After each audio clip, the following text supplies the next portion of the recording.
We are again continuing our Sravan Utsav, and on this very special occasion of Sri Radhashtami, we have His Grace Devakinandan Prabhuji again with us.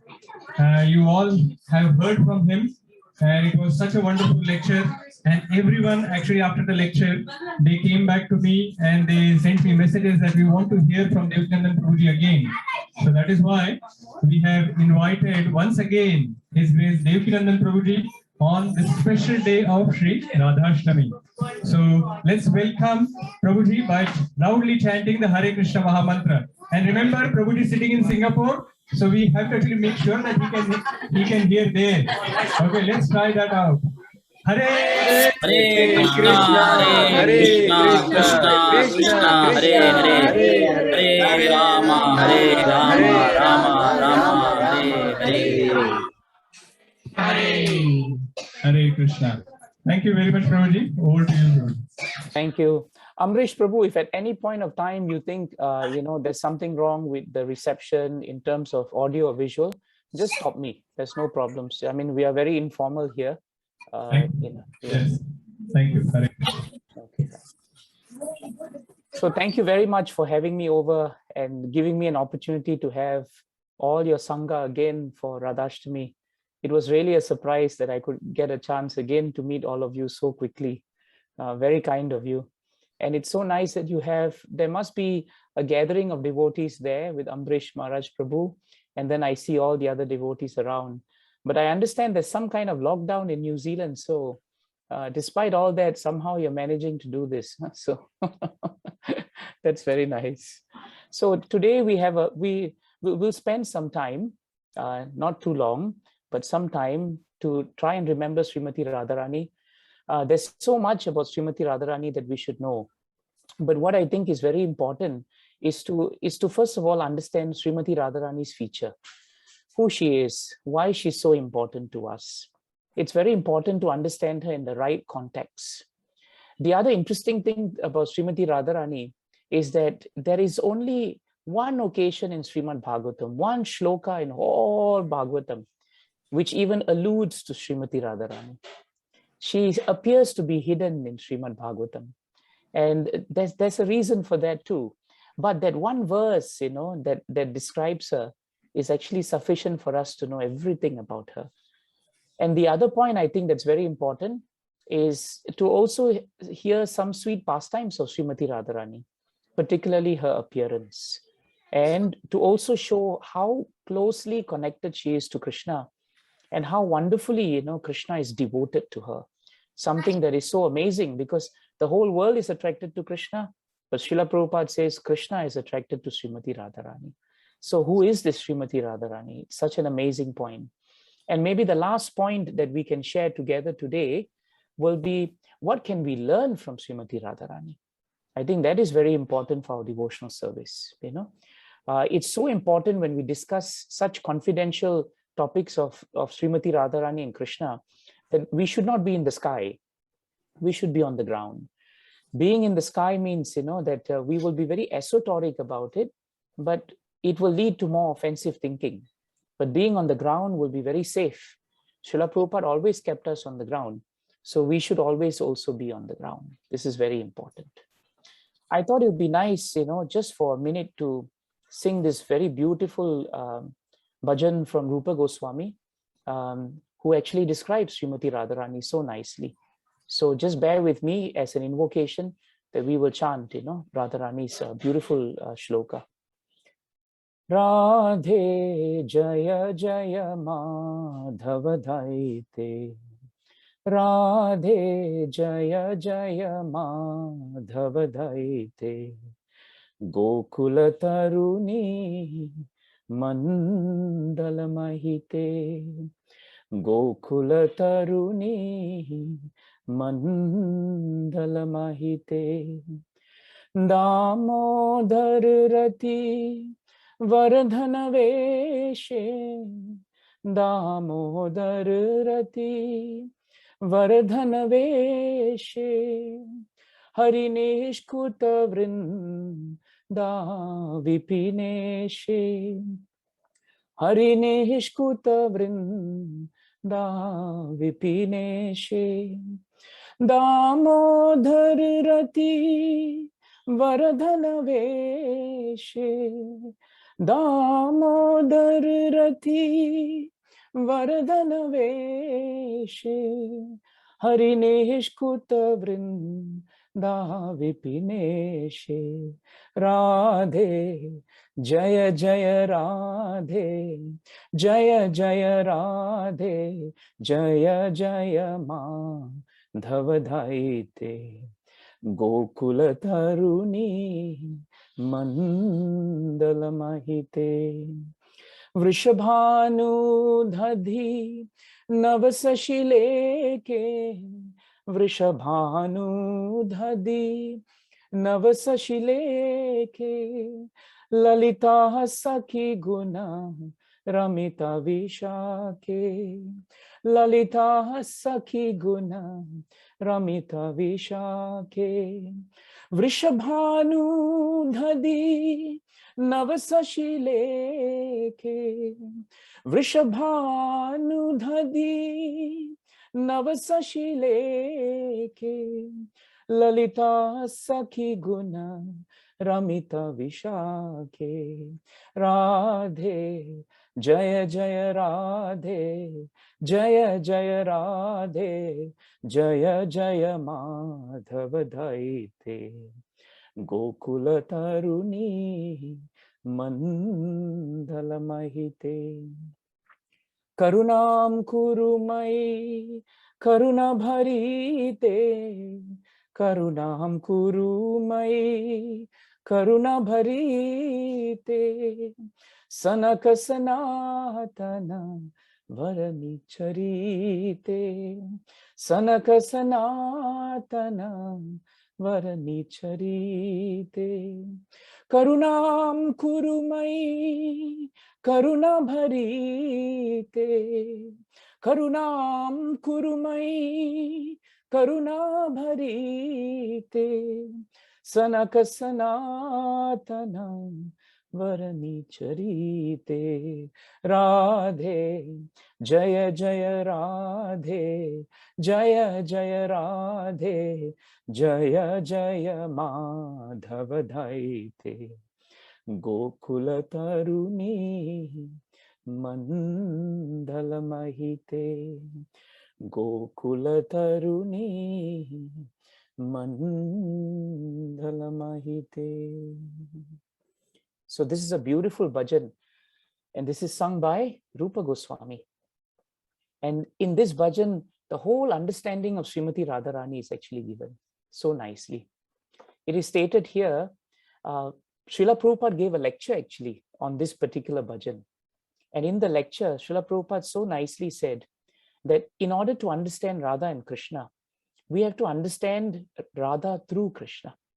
And the best way to understand Radharani through Krishna is to understand that she is always dear to Krishna, right? That's why it is known as Radhe Jaya Jaya Madhava Dhaite.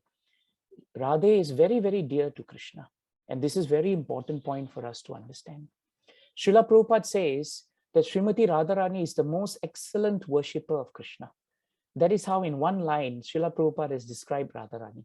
She is the most excellent worshipper of Krishna. And Srila Prabhupada went on to describe Radharani as the best devotee of Krishna.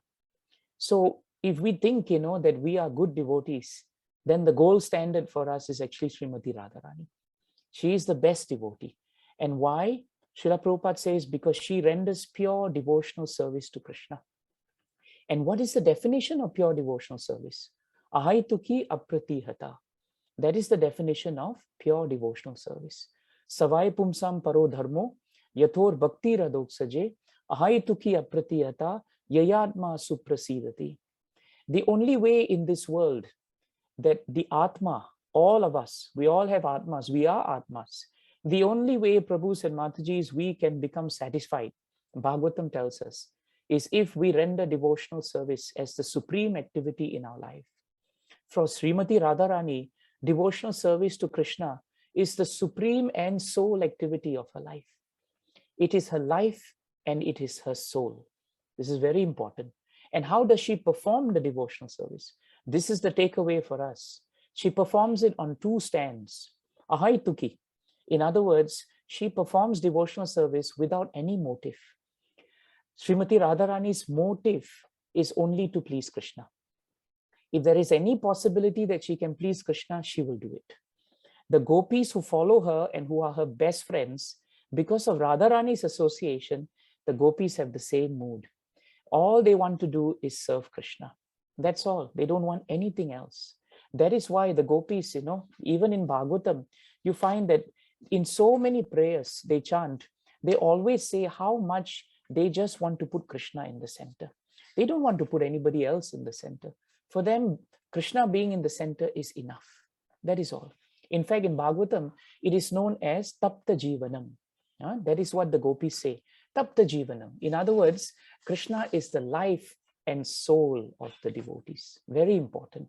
And the gopis with Srimati Radharani, in 10:31:1 of Srimad Bhagavatam, they sing very nicely this mood of pure devotional service. Jayati te dikam janmana vraja shrayata indira shashwadatrahi dayita drishyatam dikshutavakas twaidrita savas tvam vichinvate. Such a beautiful shloka.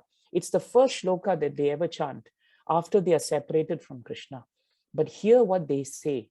They say, Krishna, this land of Vrindavan is very nice, but it is extra nice and exceedingly glorious because you have taken birth in it and because you are present here. This is the mood of Srimati Radharani, that wherever Krishna is present, that place, that atmosphere, that circumstance becomes glorious. And that is how we should live our lives. We know in material world, we have so many challenges, and each one of you, your challenge is unique. Nobody can say that I'm suffering more than you. Because if I say I'm suffering more than you, you will write an essay to show me how much you are suffering compared to me.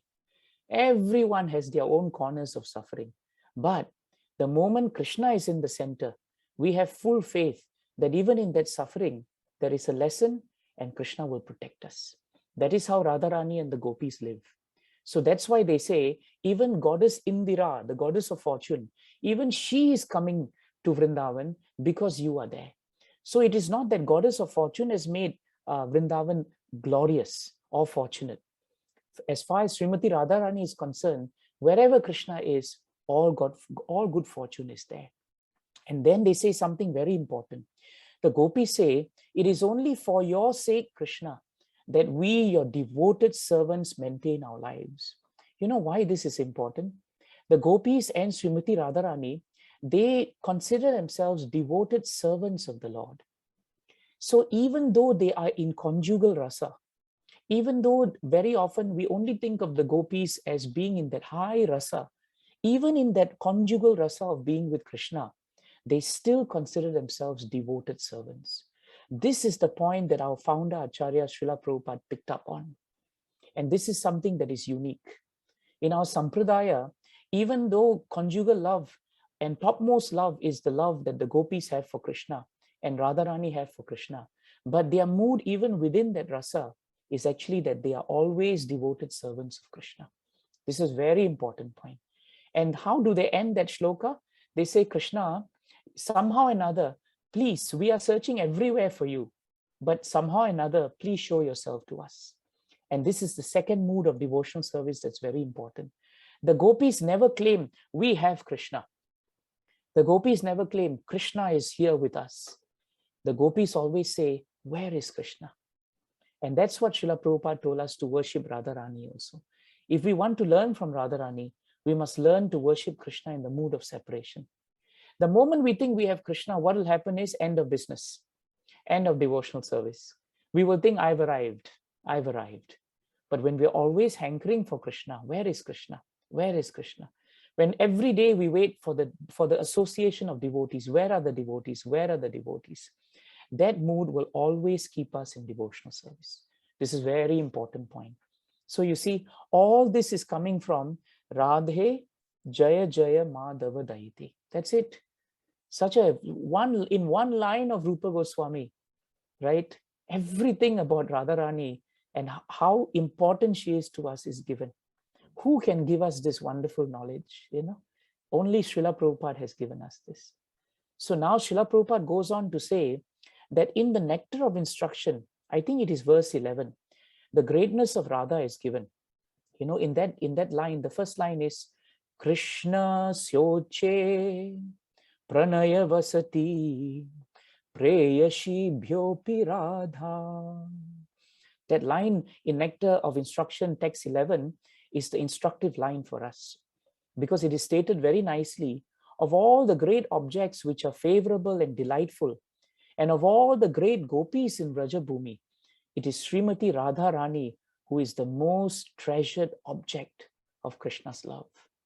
So even amidst the great gopis, Srimati Radharani is the greatest object of Krishna's love. This is very important. Always we think of Radharani, always we think that Krishna is the object of Radharani's love. But in Nectar of Instruction, the other way it is expressed. It is stated that the object of Krishna's love is actually Srimati Radharani. It's a very important point. So Srila Prabhupada tells us who is Srimati Radharani. Now we know how glorious Radharani is, but who is Srimati Radharani?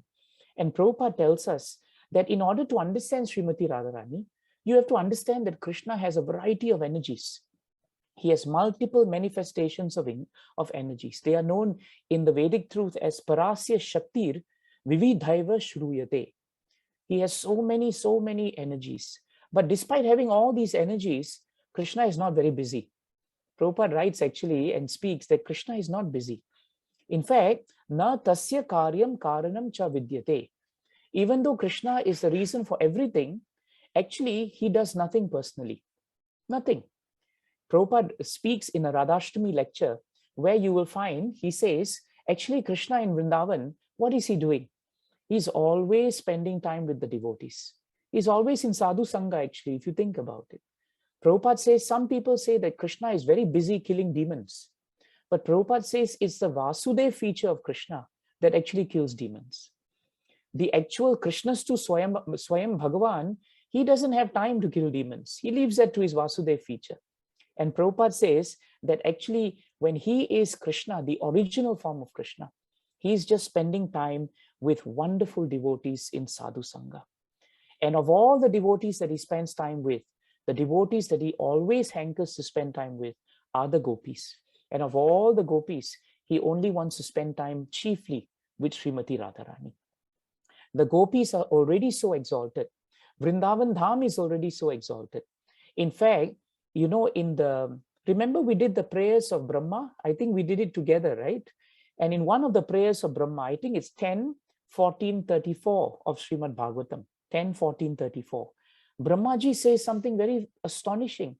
He says that tad bhuri bhagyam iva janma kim atya atvyam yad gokule katamangri rajo bhishekam yad jivitam nukulitam bhagavan mukundas tyadyapi yad padaraja shruti mrigyameva. Brahmaji is praying to Krishna that my greatest fortune would be if I take birth, where? In the forest of Gokula, where my head can actually be bathed by the dust falling from the lotus feet of any of the residents of Vrindavan. This is the mood of Brahma. When Uddhava met the gopis, what did he pray for? He prayed for something similar. He prayed that I must become a dust, I must become a dust or grass, a blade of grass under the feet of these great Vrajabhumi damsels, because I have not learned to love Krishna as they have. When Krishna was asked by Narada Muni one time in Dwarka, Narada said, who amongst all your great devotees is the greatest? And Krishna said, amongst all my devotees, the greatest devotees are the gopis. And so Narada asked, why should they be so important? And Krishna said, you do one experiment. You go and see them and tell them that I'm having headache. Of course, Krishna never has headache. If Krishna has headache, we are finished, isn't it? Krishna is very free. That's why there's no headache. We are never free. That's why we have lots of headache. So Krishna said, you just tell them that my head is not feeling so good today. And the remedy for it is very simple.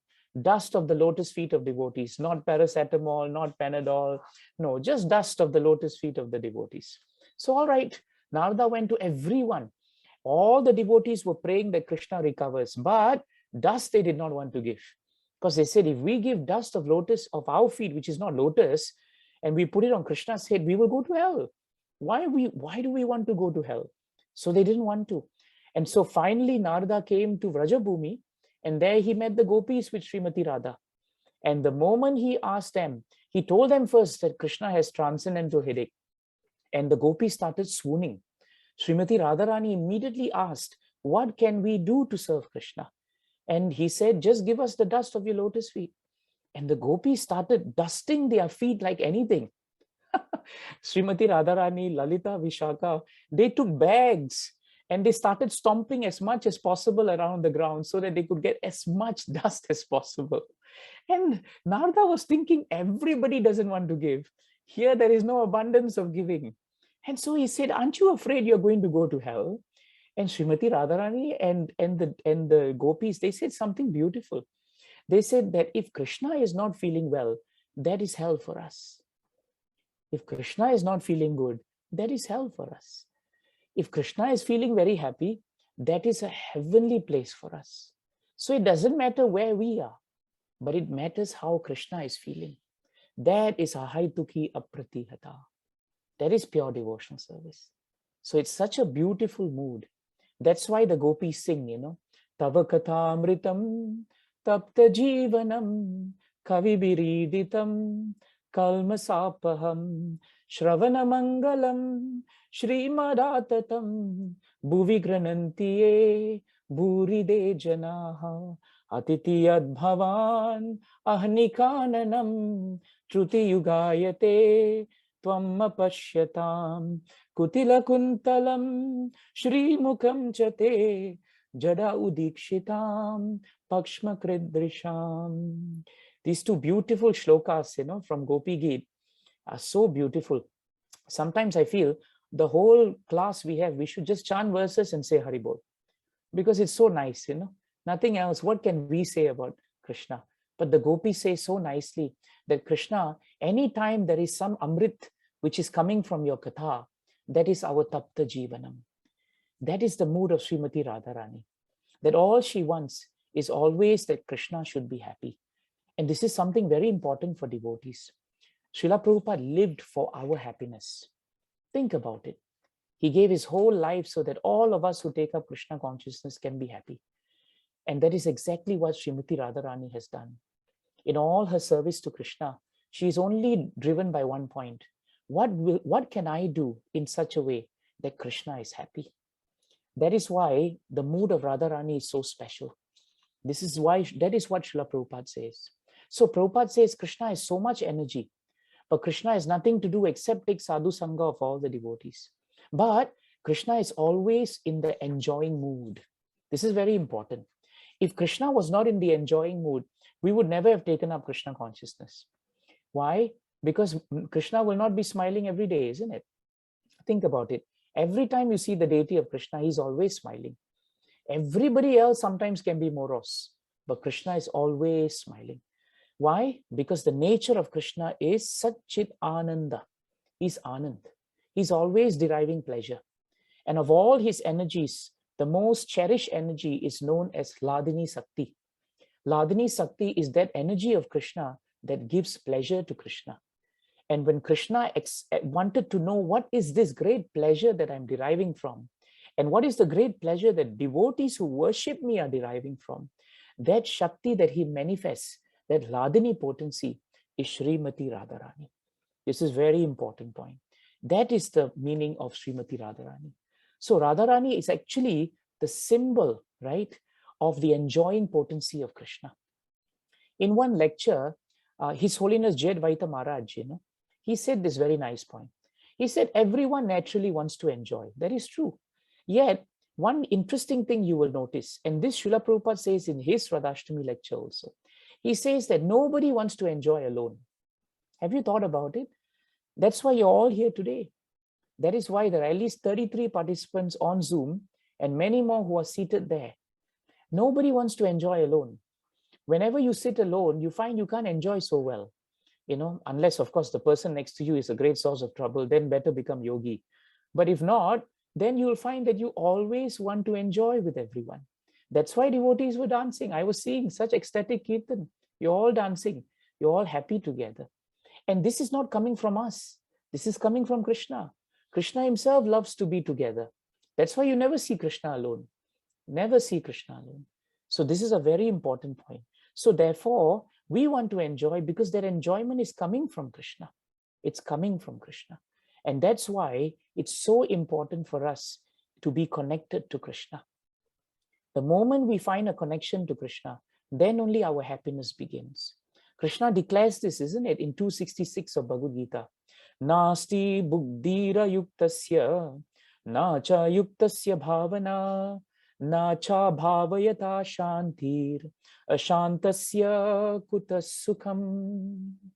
Krishna says very nicely, as long as one is not connected to the Supreme, that's Krishna, in Krishna consciousness, two things we will never have. The first, we will not have transcendental intelligence. And second, our mind will always be disturbed. And with a disturbed mind, how can there be peace? And without peace, how can there be happiness? So this pleasure potency, where we are all able to smile and be happy, it's all coming from Srimati Radharani. And when Krishna wants to be happy, he's always with Srimati Radharani. This is a very important point for us to understand. And so therefore, the energy of Krishna is Srimati Radharani. So sometimes people say, is Krishna and Srimati Radharani different? They are different in this sense.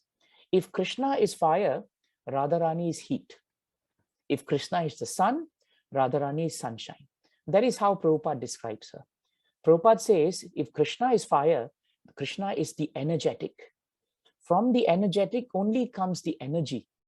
The energy of fire is manifested as heat. We like fire because fire gives us heat. And if you have fire which doesn't give heat, then logic will tell you that's not really fire, isn't it? Fire means there must be heat. So where there is Krishna, there must be Radha. But one important point Prabhupada says, and this is very important for us, Krishna's potency is that he's always worshipped. Radharani's potency is that she's always worshipping. This is very important. Krishna is worshipped and Radharani is worshipping.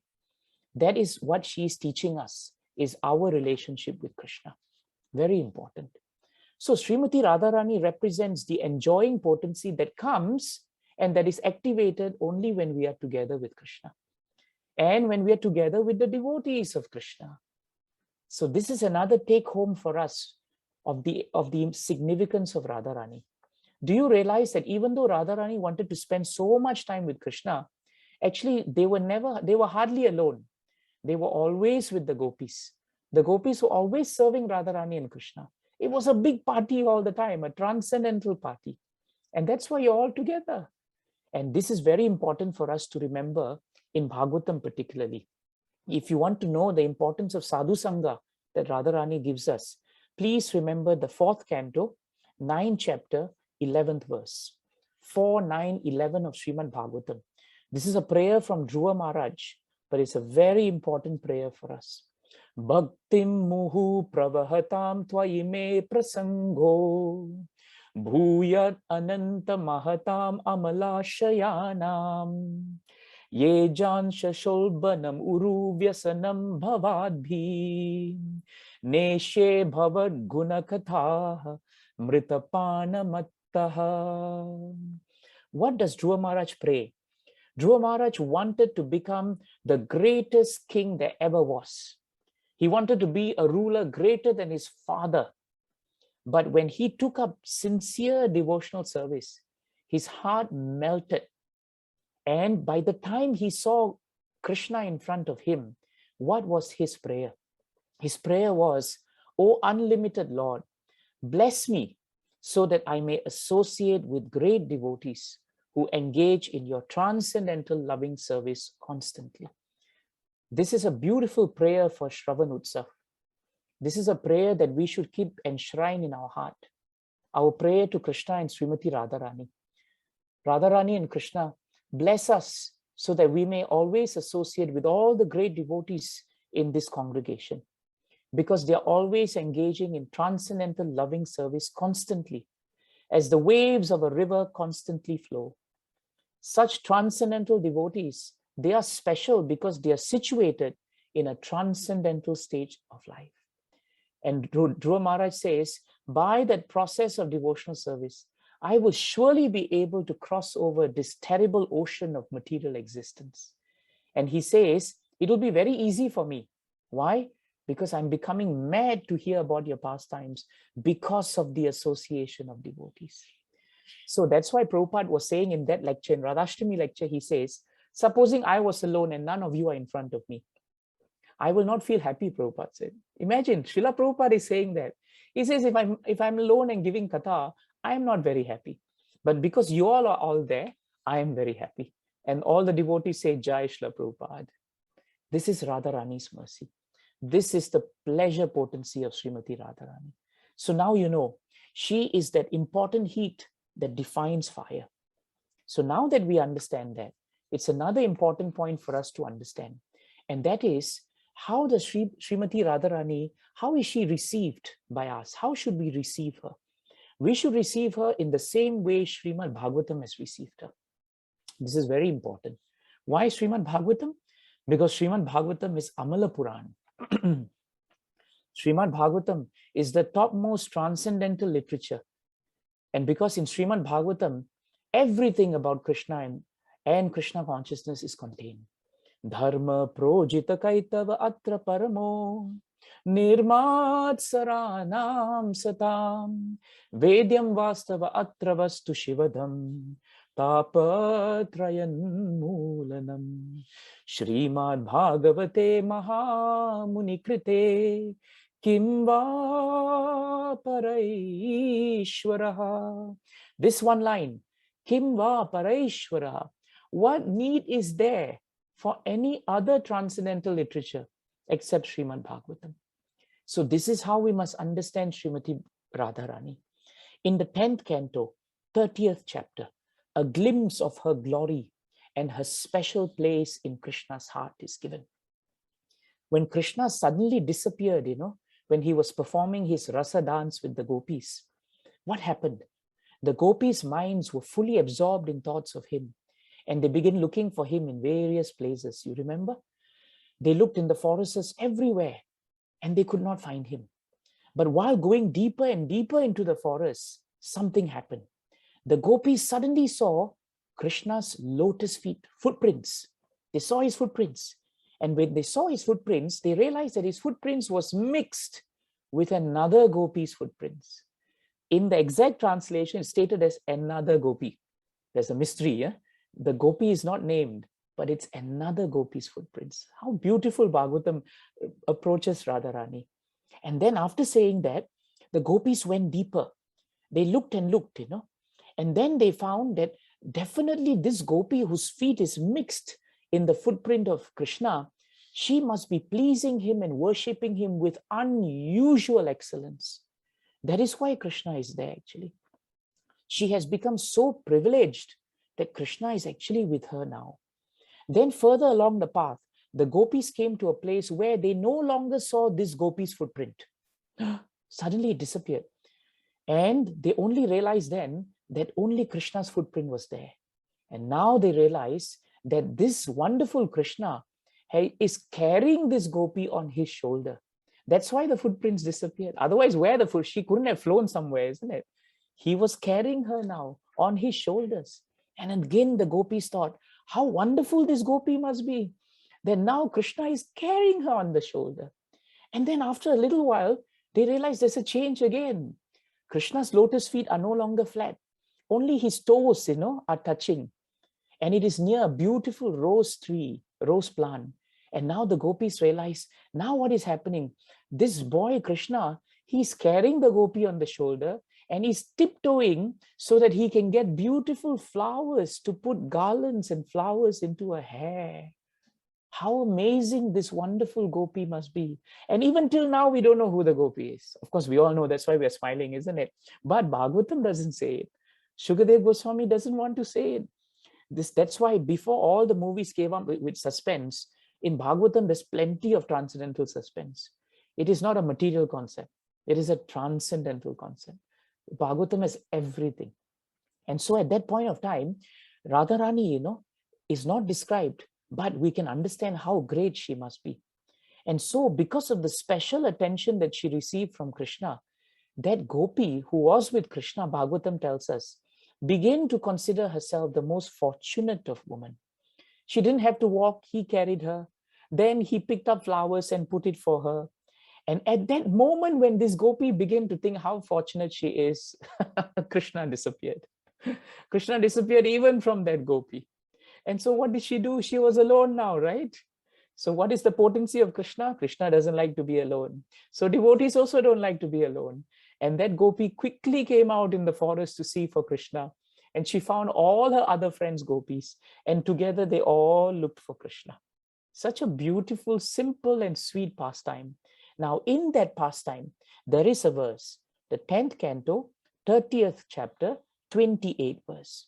And there Shukadev Goswami, who tries very hard not to say the name Radha, but he has to say it because he's also in transcendental ecstasy, remembering Srimati Radharani. So he says, Anaya araditaha, Anaya araditaha nunam, Bhagavan Harir Ishwaraha, Yan no vihaya govindaha, Prito yam anayad raha.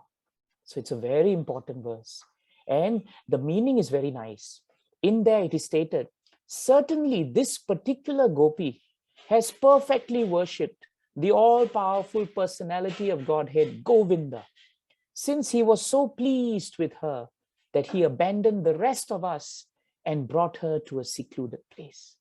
And Vishwanath Chakravarti Thakur says that the word Araditaha is another name for Radharani. That is the name of Radharani in Bhagavatam.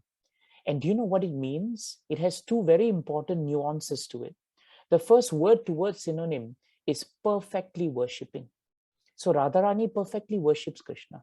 But the second point Prabhupada brings up in his lecture of Araditaha is intense devotional service.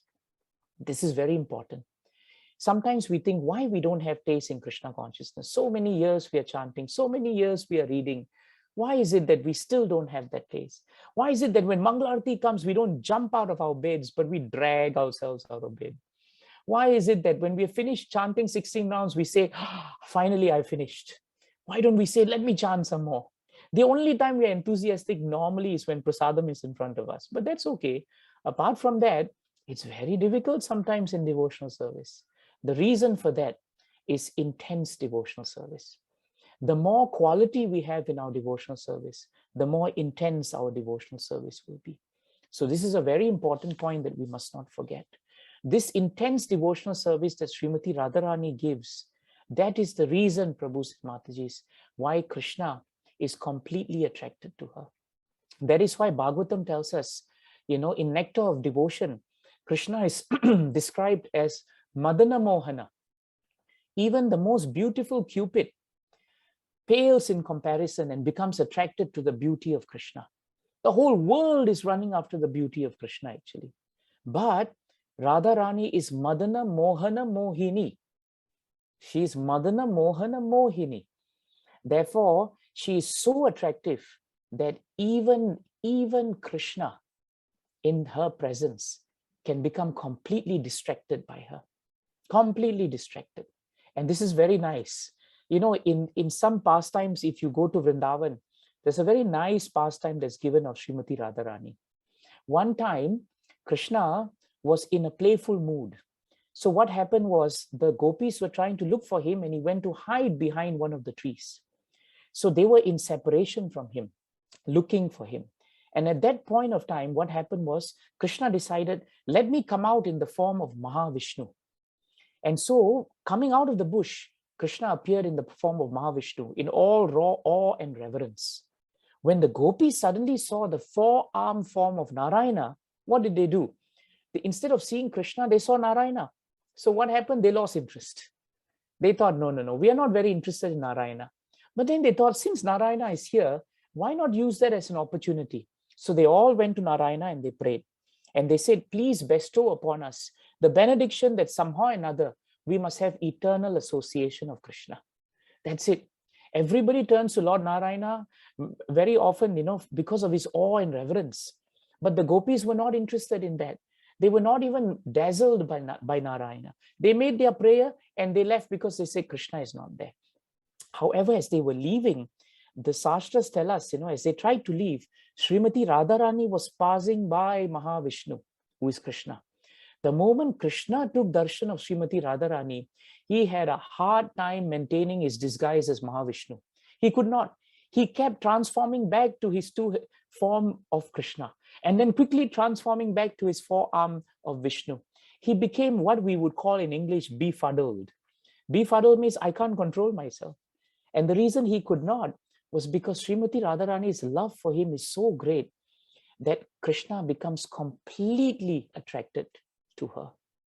This is the greatness of the love of Srimati Radharani for Krishna, which is why we have to understand this point. Radha and Krishna cannot be understood from a material point of view. Please remember this.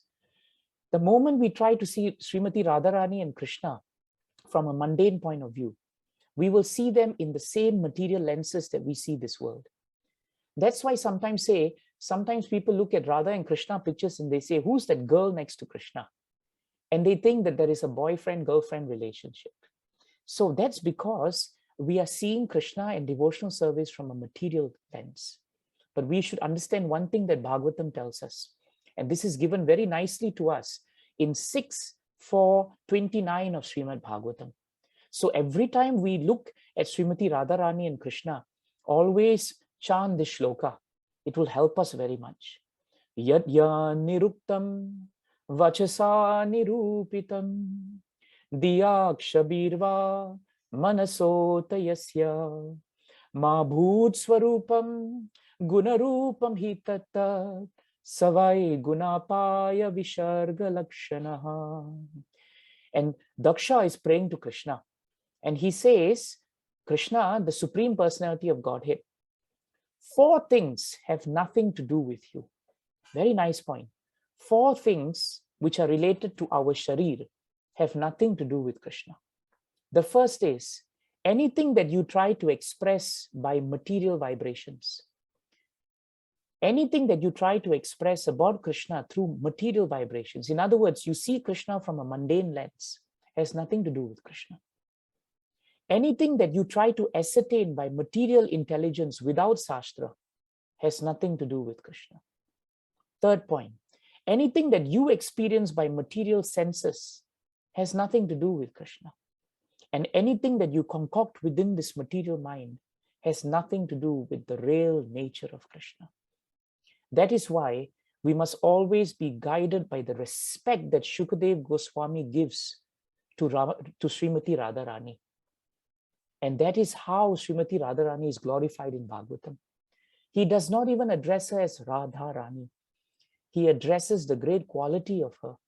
With so much reverence, Shukadev Goswami is approaching her.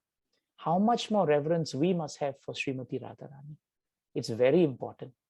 Prabhupada gave the example, if a cow went into a barn, and in that barn, the barn caught fire. Prabhupada said the fire is reddish in color, and the cow runs out of the barn.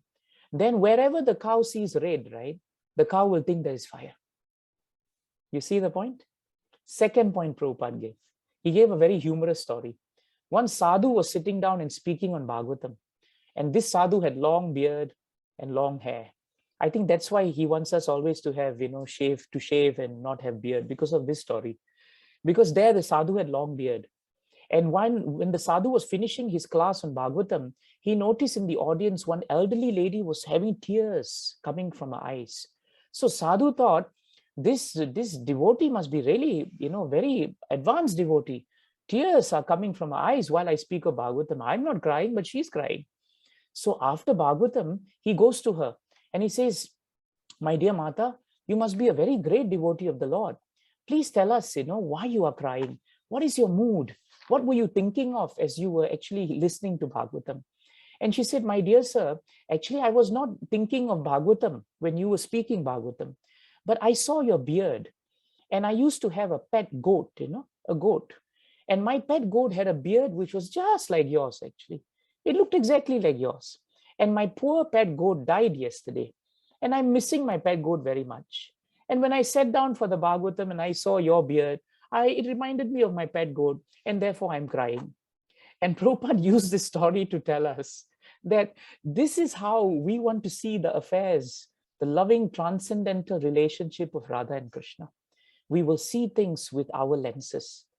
Please see Krishna and Radha through the lenses of Srimad Bhagavatam and Shukadev Goswami and Rupa Goswami and Srila Prabhupada. Then we will always be chaste to Srimati Radharani. Not a tinge, of dirt will be in our heart when we approach her. And now, to wind down our time together, let us remember the beautiful transcendental appearance of Srimati Radharani. It is stated in the Puranas that Vrishabhanu Maharaj, he was actually coming to the banks of river Yamuna for his midday bath. And when he came to the waters, the sun Surya was high in the sky, but there was a glaring effulgence coming from river Yamuna. He saw a beautiful golden lotus flower, so bright that Surya paled in comparison. So he walked into Yamuna to see what was in that flower. And when he looked between the petals of the flower, there was a beautiful, exquisite baby girl. And she was shining and radiant, looking very, very nice, actually. So he was wondering, who is this beautiful child? And at that moment, Narada Muni, Brahmaji came. And Brahma spoke in a loud voice and said that, Vrishabhanu, you and your wife Kirtida, for many, many lives, you always prayed to become parents of the consort and the energy of Krishna. Today, your prayer has borne fruit. Take this girl back, because she is the Hladini potency of Krishna, and she will bring pleasure to everyone in Gokul, everyone in Vrindavan. She is the only one who will bring pleasure to that Supreme Lord himself. Whereas everyone is seeking pleasure from Krishna, Krishna is seeking pleasure from Radha. So saying, Brahmaji left, and Vrishabhanu happily brought back this little girl and named her Srimati Radharani. The only problem they had was, the girl had two issues, She never opened her eyes and she never spoke anything. So Kirtida became very worried. And at that point of time, they were thinking, should we have any ceremony for her? Should we invite people? What is this happening? And then Narada Muni came. And whenever Narada Muni comes, he transcendently kickstarts everything, isn't it? So he came, and immediately Narada Muni told Kirtida and Vrishabhanu, why are you waiting? Call all the residents of Vrindavan, Gokul, Mathura, have a big program and have a nice ceremony, birth appearance ceremony of the child. And then Narada said, who are you inviting? So then, he gave all the names. And Narada looked through the guest list and insisted that one family must come. Nanda Maharaj must come, and Yashoda Mata must come. And don't forget, when you call parents, also you must invite the children. So Krishna and Balram must come also. Sometimes you go for programs, they call the parents, but very quietly they wish you don't call the children, right? In this case, no. Narada said everybody should come. So then on that appointed day, Srimati Radharani was put in a beautiful gem-studded cradle, the Puranas tell us. And she looked so beautiful, but she still had not opened her eyes and she had still not spoken. And so what happened was, when Kirtida saw Nanda Maharaj and Yashoda Mata, she was so happy, particularly with Yashoda. But she explained to Yashoda her worry, that something's wrong with my daughter and I'm praying for her. While all that talking was going on, Krishna, whom the Puranas say was about a year old, just past a year. Krishna was crawling and he saw this beautiful cradle. So somehow or another, Krishna being Krishna, he crawled to the cradle and with his hands, he lifted himself up and just with his transcendental face, he looked in. Now the Puranas tell us that the moment Krishna came close to the cradle, this little Srimati Radharani, she could smell the aroma of his lotus feet, the dust that was coming from Krishna. And the moment she smelled that transcendental dust, and she smelled the aroma of tulsi leaves that is always adorning the Lord's lotus feet, Radharani's eyes opened. And the moment she opened her eyes, the first person, and frankly speaking, the only person that Radharani would ever see is Krishna. And that is why she saved her darshan only for the Lord. And this is the most important point we must take away. Srimati Radharani represents chastity in devotional service. You know, in material world, chastity is so important, right? A wife is chaste to husband and husband is chaste to wife. And that is the power and the potency of a relationship. Therefore, in devotional service also, we should always be chaste to Krishna. We should be chaste to bhakti. And we should be chaste to follow devotional service the way Srila Prabhupada has given us. And we should never deviate even an inch from Srila Prabhupada, because Srila Prabhupada is the perfect representative of Srimati Radharani. And all our spiritual masters are all the mercy aspect of Srimati Radharani. Prabhupada says Radharani is not only Hladini potency of Krishna, she is also the compassionate potency of Krishna. Krishna can be hard, Prabhupada says, but Radharani is always soft. So if somebody tries, no matter how fallen that person is, if that person chants Hare Krishna, Krishna Krishna, Hare Hare, Hare Rama, Rama Rama, Hare Hare, if they just chant the Hare Krishna Maha Mantra with full heart, what will happen? The Hare Krishna Maha Mantra is the supreme potency and mercy of Radharani, because her name is before Krishna. Krishna is there, but Hare is actually Hara, and Hare represents the energy of Srimati Radharani. It's Radharani.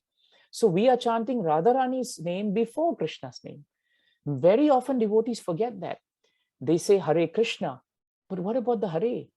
Hare is the energy that allows us the mercy, that how we can approach Krishna. So Prabhupada writes and says in his lecture that the moment you chant Krishna's names, you chant the Hare Krishna Maha Mantra, you are actually praying, "Oh Mother Radha, please give us your compassion so that we may approach Father Krishna." What a nice way of putting it. Mother Radha and Father Krishna. And therefore, as children, if we turn to Srimati Radharani, Prabhupada says, even if we are very fallen, Srimati Radharani is at the topmost platform of devotional service. For her, every one of us is equal. No one is above the other. So Radharani will bring anyone. The moment we chant Krishna's names, we pray to her, she will bring us to Krishna. And she will say, "Krishna, this is very nice devotee." Even if we are hopeless 6:30 devotees, she will still say, "Krishna, we are very nice devotee." Who will do that? Nobody in this world will do that. Only Radharani can do that. And that's why Prabhupada tells us we should pray to Srimati Radharani. So when Krishna looked at her, she opened her eyes. And the moment Krishna smiled at her, she opened her mouth and she started chanting. And the moment she started chanting, the first words that came out are the description of Krishna as Govinda, as Govinda. That is why in Stavamala, Rupa Goswami, when he sings this beautiful Radhika Stava, he remembers Radharani in that mood as one who is very dear to Lord, and Lord who is known as Madhav. And Radharani gives pleasure to Govinda, even though Govinda gives pleasure to all living entities. This is the greatness of Srimati Radharani.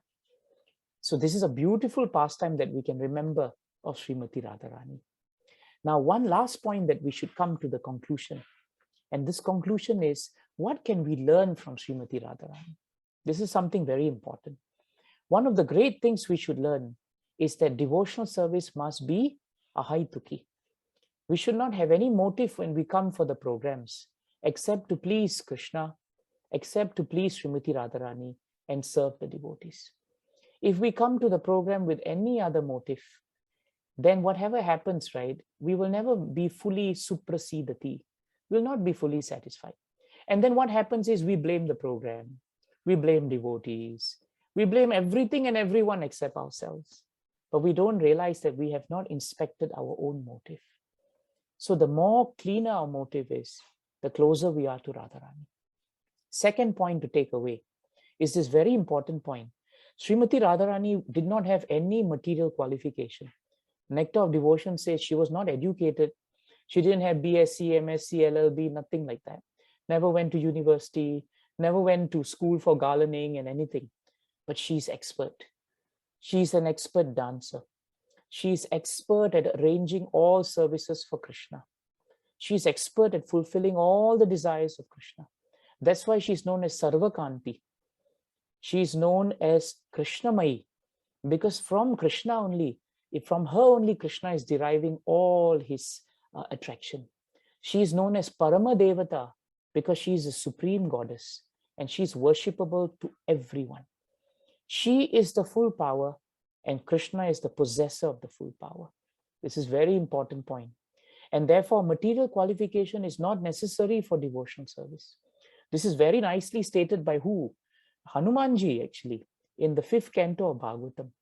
Na janmanunam mahato na saubhagam navang na buddhir na kriteste shahetoho tairyad vrishishtan apino vanaukashash chakara sakye batalakshmana grajaha. Hanumanji says, "Oh Lord Ram, you're so kind to me. Despite all my material disqualification, you have still accepted me as your friend. I don't have a house where I can ask you to come, I live in a forest. Each night I live on one tree. I cannot speak proper language because I'm a Vanara. I'm in monkey form. I don't have any education. I don't look very nice either. And despite all my lack of qualification, Chakara Bhatta, you have still accepted me as your friend." This is the mood of Radharani. The gopis were not educated, but they were fully educated in the science of Krishna consciousness. That is very important. And the last takeaway that we should have is that Krishna and Srimati Radharani, they have so mercifully come together in this world today, in Kali Yuga, as Chaitanya Mahaprabhu. This is a very important point for us to understand. Radha Krishna Pranaya Vrikrite Ladini Shakti Asmad. In Chaitanya Charitamrita, Adi Leela, chapter 1, text 5, Krishnadas Kaviraj Maharaj declares a secret to us.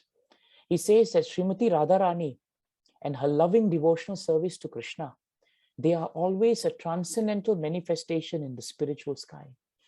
But even though Radha and Krishna are eternally one in their identity, and even though they are always separate so that they can enjoy in transcendental pastimes, in Kali Yuga, these two transcendental identities have again united in the form of Sri Krishna Chaitanya.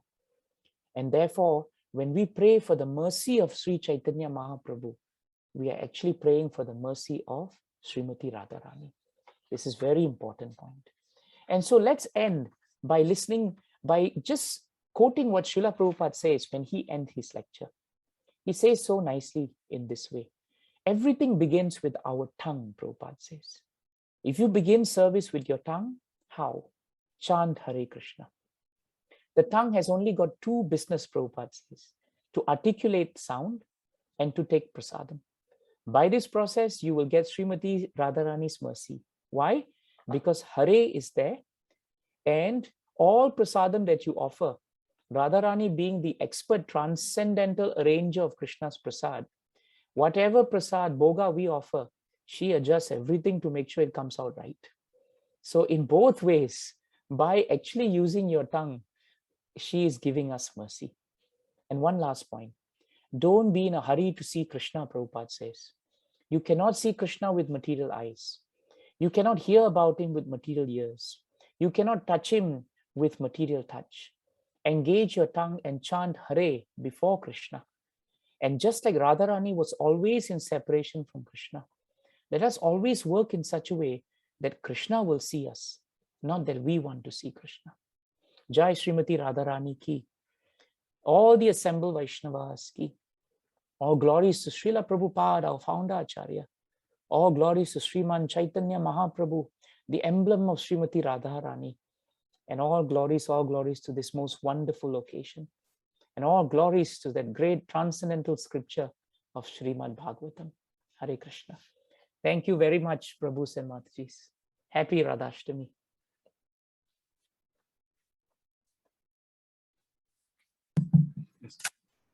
Happy Radhashtami to you too, Prabhuji. Hare Krishna. Thank you for this wonderful lecture. And do you still have some time for some questions, Prabhuji? Sure, Prabhu. I can. Anyone has any questions, either on Zoom or here locally? You find out if someone is raising hand. Please. Anyone has question here? So while we are waiting for other questions, probably I have one question. So this ahaituki apratihata bhakti is very difficult to do.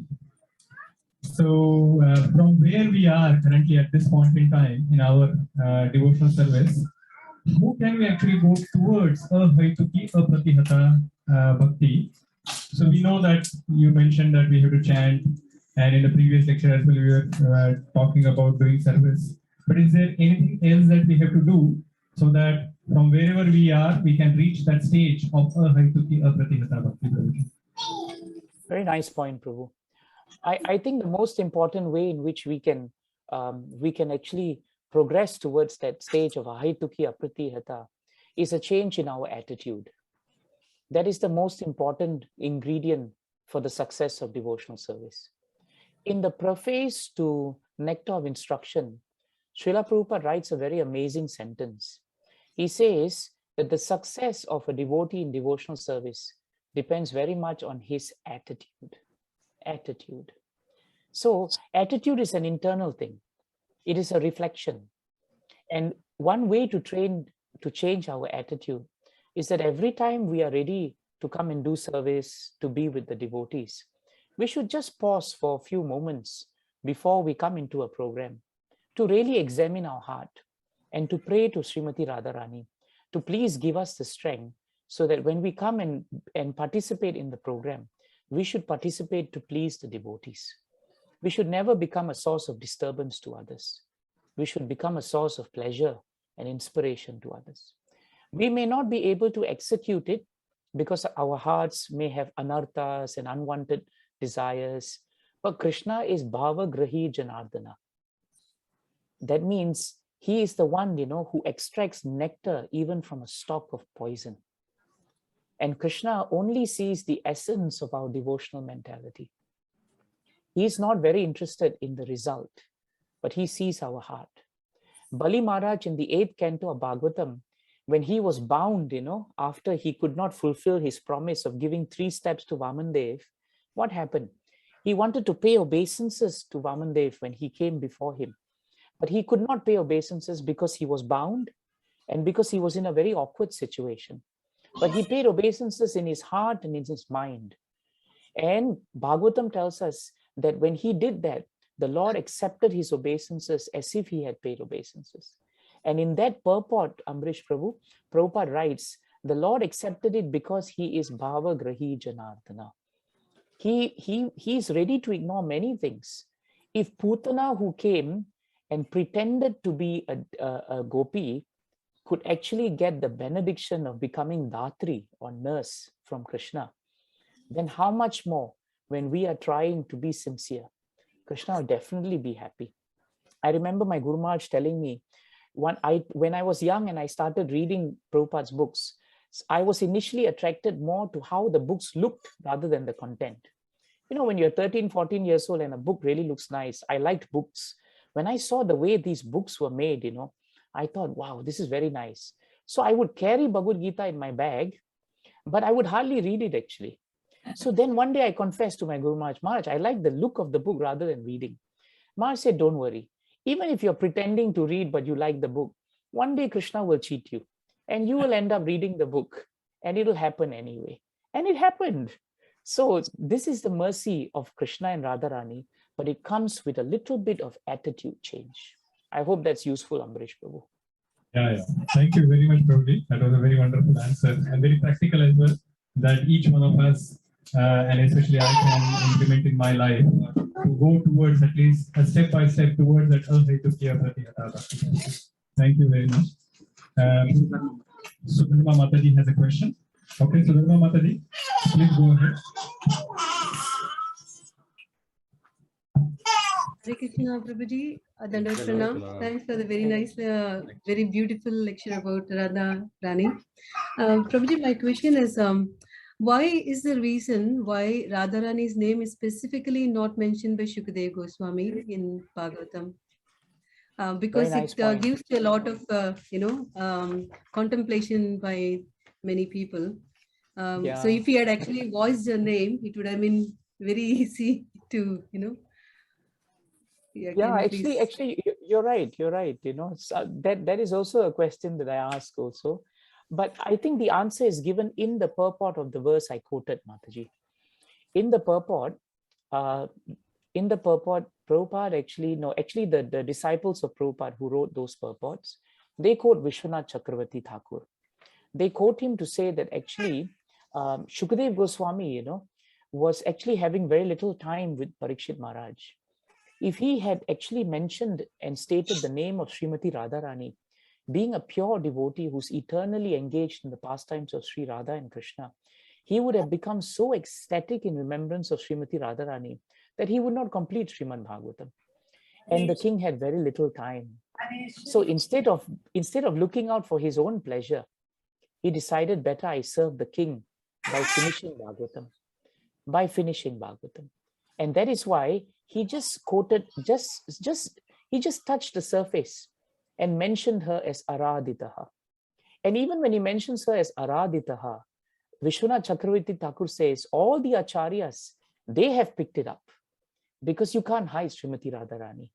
But Shukadeva Goswami shows us a very important point, that even though we may be very connected to Krishna at the highest possible plane, we should be always aware that actually preaching about Krishna and spreading his glories, that should never become interrupted on account of our ecstasy. That's a very important point. It's a deep and confidential point, but it makes a lot of sense when you are in devotional service. Is that helpful, Mataji? Yes, Prabhuji. And also they say in many of the pastimes with Krishna and Radharani, Shukadeva Goswami was present as parrot. Is that right, Prabhuji? Yes. Actually, the Shastras tell us that Shukadeva Goswami's manifestation previously also in his spiritual identity is that he's also Shuka, one of the primary parrots who are in the transcendental pastimes of Krishna. So Shukadeva Goswami is so qualified that he has personally witnessed all these pastimes. So when it came to 10 canto, imagine how much sense control he must have had, Mataji, to make sure that he doesn't go completely into the ocean of ecstasy, but stick to the chastity of presenting Bhagavatam so that Parikshit Maharaj would benefit, Suta Goswami would benefit, Guru Parampara would benefit, and you and I today in New Zealand and Singapore can actually benefit. That is devotional service. That is devotional service. Thank you. Thank you, Manoj. Thank you. Krishna. Great.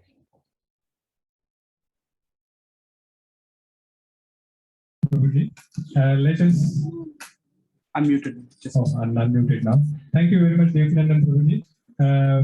Before we finish it today, let us give everyone on Zoom also darshan of Shri Radhashtami Sundar and all the offerings which have been already done while the lecture was going on. Amrish Prabhu, I see a hand up, I think Yes, Sannivas Prabhu has We will just his hand complete up. this and then we will go to that last question. Sure. Thank you, Prabhu. Jai. Shri Radhashtami Sundar ki, Shri Radhashtami Festival ki. Hare Krishna. So, Sannivas Prabhuji, please go ahead. Hare Krishna Prabhuji, Dandavat Pranam. Very, very, very nice expected class, Prabhuji. It was very nice. Prabhuji, in South India, we normally don't hear much name of Radharani. And second thing, in Tirupavai, we hear Goda Devi singing about Gopi Tattva. Like all Tirupavai is about all Gopi Tattva. How to reconcile Sorry, I couldn't hear you there, Prabhu, the last point. how to reconcile in South, like I can understand that in Sri Vaishnavas they also understand Radha Tattva in a very hidden way, but it's not exposed much. Only the people who sadhana bhakti so much, who comes to that part of that end, only they are given that exposure to that Krishna Tattva. So I wanted to understand a deeper, like, but Tripava is completely about Gopi, even though they do Narayan, Yeah. but they are about Gopi Tattva, about Krishna. Yes. So how to recreate this? But why it's very kept very hidden in South India about Radhashtami? That's a nice point. Geographically speaking, right, practically speaking, different areas of India, parts of Krishna consciousness historically. And you will find that different kinds of rasas were established by the different acharyas according to the different sampradayas. So the acharya's main occupation or main duty when he establishes a sampradaya is to establish a certain rasa, a mood of awe and reverence, for example, mostly for Sri Sampradaya. And it is very unique in Brahma Gaudiya Vaishnava Sampradaya, where this mood of conjugal love and deeper understanding of Srimati Radharani is given. But even then, Sannivas Prabhu, historical understanding of our Sampradaya will tell you that up to the point of Madhavendra Puri, even this loving affairs of Radha, Rani and Krishna and the gopis were hardly there. In fact, Prabhupada writes extensively in Madhavendra Puri's pastimes in Chaitanya Charitamrita that Madhavendra Puri is actually the founding father of this conjugal mood. So in fact, the reason why, whether it is in South India or actually even why within our Sampradaya we are very respectful and careful, is because it's so easy to misunderstand the loving affairs that Radharani and the gopis had towards Krishna. We'll immediately put on the lenses of a boy-girl thing, and that will completely change the devotional landscape that we should be on when we offer devotional service to Krishna. So that is the reason why the acharyas have always been very careful. When Prabhupada uses the word confidential, he means that we must be qualified to understand these points. And sometimes, Prabhu, because of Kali Yuga, the message is lost through the sampradayas. And so you have patches of it in a little bit here in this sampradaya. Suddenly you hear of Radharani in a certain community, and yet in a large area you don't hear about her. Yet in some areas of India, Radharani is just spoken about in a very liberal fashion, without sastric understanding. And then, elements of we imitating the pastimes of gopis, these things come in. That's why better to be confidential so that our devotional service is not offensive than to be open when we are not ready to receive it. I hope that helps in a nutshell, Prabhu. Yes, Prabhuji, thank you very much. It cleared a lot of... Thank you. Thank you, Amrish Prabhu, and thank you to all the devotees today. Very happy to have your association. Thank you very much, Mr. Devakinandan Prabhuji. So to show the appreciation for Prabhuji, now we have to understand that Prabhuji is also celebrating Radhashtami Day, and he is managing the programs in the entire Singapore region as well as the center that he is running. Still, he has found the time to share this transcendental wisdom about Srimati Radharani's appearance and pastime, as well as what we can learn from Srimati Radharani. So to show our appreciation for Prabhuji, let's chant the Hare Krishna Mahamantra one more time, as loudly as possible, so that he can hear in Singapore. Hare Krishna, Hare